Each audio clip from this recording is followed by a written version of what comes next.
Alright guys, we are back for another Dokkan battle video. So both Global and JP are moving into their next celebrations. Now Global's is going to be a little bit goofy here. Global and JP same time celebrations do wreak havoc upon Global's schedule to where things end up kind of like mishmashed all over. The way the next month for Global is going to work, we're going to get the Super 17 celebration right here, which fits in perfectly for the first couple of weeks, because this is the start of March celebration for JP Dokkan. And then the second part of the month should be the DOKKANFEST Kale sort of part 2 celebration we had in April in JP, which is not related to Kale or Universal Survival Saga at all, which is actually centered on Super Boo. It's essentially like a Super Boo. So it's like, it's just, we're going to go DOKKANFEST Super 17 into LR Super Boo on Global. Very, very bizarre. So we have the Dokkan event teaser, right? And they did, of course, already tweet out the characters as well. Super 17, as well as Dr. Gero and Dr. Myuu. Let's just start by talking about the characters. So Super 17 is actually, I think, very similar to the tier list that's coming out soon on JP, where I almost would kind of say like mid is the way that a good way to describe these characters, right? Not good, not bad. This unit, you can get peaks with this character, right? Now, number one, don't even start talking about this nonsense. This shit is so specific. And in real fights that matter, you're not seeing this, right? Like, if they're going to give us a super class red zone or something like that, sure. But for all intents and purposes, this character triple attacking is what you're going to see with them 99% of the time, right? I do like this mechanic they have. I have said many times in videos, you can go back and fact check this, that I like base 17 and 17 more than most people do. Because you build up a pretty good chance to dodge with them, which is pretty effective. The problem with this character, mainly, there's two issues. This is that, well, actually, there's several, but this is the first one. This is stupid. They should have been able to transform on turn 4 with no other conditions. That's what it should have been. You can choose when you want to transform with them starting with turn 4. This, heavily restricted on turn 5, this was created by I don't know, someone who doesn't like Super 17. This is nuts, right? Like, you'll see. It's not, the problem with this is it's not consistent, which is very tiresome and troublesome when we're talking about villain teams, where they are just not as, like, if it's a super class character that has this kind of wonkiness, it doesn't matter. You have a million options capable of helping them out, but it's not like this character on some of these teams. You need this unit to be like dominant god, and it's they're not really that. Like, this is not a slot 1 character. It's very iffy transforming. Once you transform, Super 17 is pretty decent, but I mean, a lot of people think he's much stronger defensively than he actually is, because the problem with this character, right, is that he gets this 34% damage reduction at the start of turn, and then he gets another 17% damage reduction for 4 turns. This is bullshit. You know what they should have done with this character? He should have gotten 70% damage reduction at the start of turn, unconditional. Especially considering he has a difficult transformation condition. There was no reason to give him I mean, this, I don't want to call this a small amount of damage reduction, but it's not enough, right? It's not enough.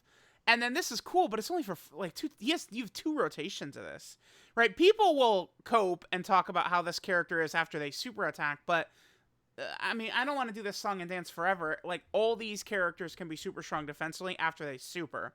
Like, villain teams need like slot 1 characters who could take this pressure before they super attack. So like, this guy having a billion jillion defense after he supers doesn't really matter when he needs to be able to sit in slot 1. Every single time we talk about these villains, smartasses will go, well, the problem is Truth puts him in slot 1 and he's a slot 2 character. Oh, really, smartass? So what is this right here? Launches an additional attack that's a high chance of being super than the same turn after receiving an attack. They are telling you to put him in slot 1. That's what this is, right? Like, the game is telling you, we expect you to run him in slot 1. And on these teams, you probably are going to need him to go in slot 1 as well. Then we get to this bullshit. Number one, I hate characters having to build up by getting hit. It's just stupid. It's completely out of your control where enemies target attacks. It just sucks. It sucks so bad.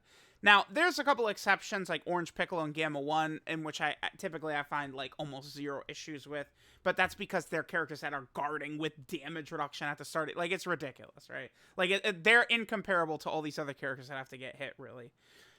But they're asking this loser right here to get hit a million times. You don't even transform into him until turn 5. And then they're saying, yeah, get 50 attacks. It's ridiculous. It's dreadful design, dude. It's just terrible. It's just like, compare Kale to this guy, and it's like, what are they thinking? I don't understand. Like, we really would have wanted this guy to be strong. Now, I do wonder, then he also has this bullshit down here of this ridiculous absurdity. He should just freely absorb Ki Blast super attacks as well. They could have number one, you will see, he already doesn't even really heal. The amount of time, typically, I see this guy heal for, like, nothing. The heal is almost a non-factor, right? The Scouter, unbelievably heavily conditional, right? In order to even have the absorb, your HP has to be below 70%. It's just bullshit restriction after garbage restriction after terrible design all over this character. He has strengths. He's not like Raditz character or something like that, but you can just point out the stupidity in all of this character's design, right? It's just bad. And it's like, when we're talking like a turn 5 and beyond character, like, these shouldn't be gated the way they are. His entire kit, like, they don't want you, the point is they don't want you to have fun with this character. It's very dumb. And again, if this was a Goku character with the same kit, it's okay, because he has the help. The problem is that Super 17 needs to be like your best character. That is the issue people don't get about when we're talking about like this wonky kit for Super 17 or Turles. These characters need to be the best character on the team, and they're filled with flaws all over, which is just going to lead to not fun. Why do this when I could just run God Goku? What? Huh? Yeah. I'll just have God Goku auto-play the game for me, right? Like, what is this? Like, I don't know. I just hate what they did with Turles and Super 17. At least Piccolo Jr. was God, right? Thank God. Thank goodness for that. That they made Piccolo Jr. as busted as they did. And he does have common villain links, Piccolo Jr. does. Alright, then we get to this character, they just suck. I mean, there's, again, I'm just gonna be flat out, they suck. Right? Like, people will go, oh, they've got the multiple turn support right here, which, yeah, is pretty good. This is no doubt about it. But ask yourself, what happens when they get hit? They die. They die. You have to give this character every single point you can in dodge, because any attacks aimed at them, they're not able to withstand. They just go down like tissue. It's just pathetic. Pathetic that they released this character the way they did. Okay, so look at this. Look at all they get against Goku. It's the same kind of problem that Turles has. Guess what? Right now, the meaningful fights are not against Goku. They're not against Goku family, right? I mean, maybe we get a Superclass Red Zone with, there's a Super Saiyan 3 Goku fight, and there's a Super Saiyan 4 Goku fight. Yeah, then this unit's going to be crazy, and Turles is going to be a lot better. But until we get that, right, guys, this unit's going to kick ass in the GT Legendary Goku event. Don't worry, they're gonna fuck in there, but going against the actual fights right now, not really so much. How do you fix this character? You just give them guard, unconditional guard, and they're much better. That's all you need. I like banner units being supports like this. Huge W. This is awesome. But like, Yajirobe has 70% dodge, and he's healing in like 80 ways and stuff like that. Why can't this character do that? This is 50% defense right here. They should get 100% defense right here, and they should unconditional guard. And then you have them as a slot 3 floater who is impacting the team in a huge positive manner. I swear to God, people underrate how strong support like this is. But it's just, you're running, like, if they ever get touched, you lose. It's the problem. And again, you're not running a team with Orange Piccolo and these kind of umbrella characters, I could call them. You're running Super 17 and losers, right? Like, let's take a look at Target Goku. Let's look at this mid-ass category real fast. Let's take a look what we got here. So, Golden Freeze is good. He does taper off. Cooler is good. Metal Cooler I've really soured on, but I mean, he at least can do some stuff. You do have the cells. The problem is that a lot of, like, they just don't really mesh the best. I guess we do have Piccolo Jr. now. I mean, looking at it, it does. I do see some good spots, right? Because Piccolo Jr. would help this category quite a bit, actually. Piccolo Jr. I mean, he's the best unit on the team. Yeah. I would probably take Piccolo Jr. over Cooler, probably. It's like, probably. I don't want to think into it too deeply right now, but I'll probably, it's like that. Those are like the two best villains right now. Piccolo Jr. and Cooler. But it's like, damn. So like Thirst for Conquest, Big Bad Boss's Metamorphosis. But then like, let's take a look at Super 17. And he's Android Assault, Shocking Speed, GT Nightmare. Right? Like, it's like, you're using this guy as like a floater. And then you're running like, I don't know, Cooler plus Golden Frieza. But then that's an issue because this guy doesn't have Big Bad Bosses, so Cooler's heavily nerfed, right? Piccolo Jr.'s heavily nerfed. It's just a mess. It's a mess. It's a mess. Super 17 needed to be just so much better. And then you could have just filled in Cooler and some of these characters around him. It's a shame. It's a shame. All right, so there's them. Those are the main characters that are coming. The banner, I mean, I also always want to oppose the smartasses who go, don't listen to YouTubers and people on Twitter and people on Reddit and people on Discord. Summon for what you want. No, do not summon for what you want. Unless you are Super 17's #1 fan in the world and no character can make you as happy as pulling them. Outside of that, there's nothing for you here. There's nothing. Well, look at this. You're going to summon on this. The worldwide download celebration characters are going to be like Carnival Buhan, you know, Carnival Vegito Blue, you know, Carnival Full Power Super Saiyan Broly. Those are like what worldwide is coming up as. Like my recommendation for global players over the next couple of months will be, you know, you pour some stones into Anniversary, you're not going to take L's probably. Like, but I am advising global players to pool most of your resources for worldwide. I am targeting that as the point where I'm going to tell global players to go wild. You can do a lot of summons on Anniversary, though. Expect both the Anniversary and worldwide to give out about 1,000 stones. That's sort of the baseline.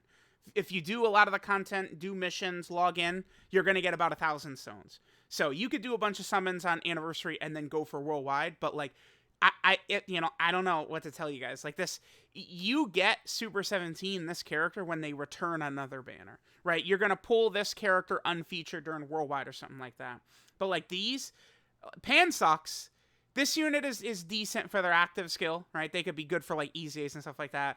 This character is like really like I would just want to say he sucks. I mean, at this point, it's been too long. His EZA is 3 years old now. Like he's like okay a bit. You suck pretty much, and then they suck pretty much, right? Like, you have no killer. There's no killer on this banner at all. None of these characters are killers, right? So, very negative video, but unfortunately, most of the stuff about Super 17 and Turles right now that's about to come out on JP, these are just very negative, right? Like, these, like, terrible kits and terrible banners and stuff like that, it's just bad. Bad. Now, other characters that are likely to come with this celebration, you have Goten, Trunks, and Marin. They're not really exceptional. They're a pretty mid free-to-play character. You also have Casserole. Funny enough, Legends just got their Anniversary Casserole. Casserole's really good. This guy is a beast, actually. But he needs Universe 11 units. Make sure to get this guy done. If they give us, like, crazy Jirins or Dispo or Topo or something like that, this guy's a killer as a free-to-play character. This guy, I was blown away at how good this Casserole is. It's just, right, like, it's like Universe 11 is not a real team. Actually, is Universe 11 the worst category in the game, actually? Oh, it is, huh? Oh, yeah, Universe 11 is the worst category in the game. There's not a worse category than Universe 11. No, there can't be. Universe 6 is way better than Universe 11. That's not even an argument. Oh wow, yeah. Yeah, that's the worst category in the game. Universe 11. Okay, but I mean there's a lot that they could drop for that. I think Dispo, Topo could both get Dokkan Fest. Jiren, of course, could get a lot. We get a Pride Troopers LR. Universe 11 can be saved. And Casserole is a pretty decent free-to-play character for that team as well. All right, and then these are two EZA characters who are likely to come in about a week and a half as well. 17 is pretty good. He's super crazy on the Android team with an Android character, but he's a pretty good kind of like floating, utility character you could utilize. He could take a lot of damage if this is not activated. But generally, I consider him pretty good. He's not on Piccolo's level or Blue Kaioken Goku, but I don't really consider this guy an L. I think he's pretty solid. Pretty solid is what I would call him. And this cell, for a free-to-play character, I also would deem him pretty solid. It helps that he's a villain, and all the tough bosses right now are villains, so he'll take less damage. But I think that this guy is a capable option, actually. Yeah, you have two pretty decent free-to-play... I already closed them out, but you have two pretty decent free-to-play characters here in Casserole and Cell. By the way, guys, it's even more important than ever to make sure to grind up your free-to-play characters because of the support memory upgrading event, right? So, let me know what you guys think about Super 17 coming in. Definitely not the hypest, but it's good. As a global player, it should be easy to save your stones for Anniversary and Worldwide Download Celebration. We're about to move into the most hyped time of the year for Dokkan, which is basically the start of July until the end of September. That's the hot period of the year. We're about to move into it. Make sure you're not wasting your stones. So thanks, guys, for watching. I am very apologetic to Super 17 fans and Turles fans. You guys have got it rough this year. I'm very sorry for that.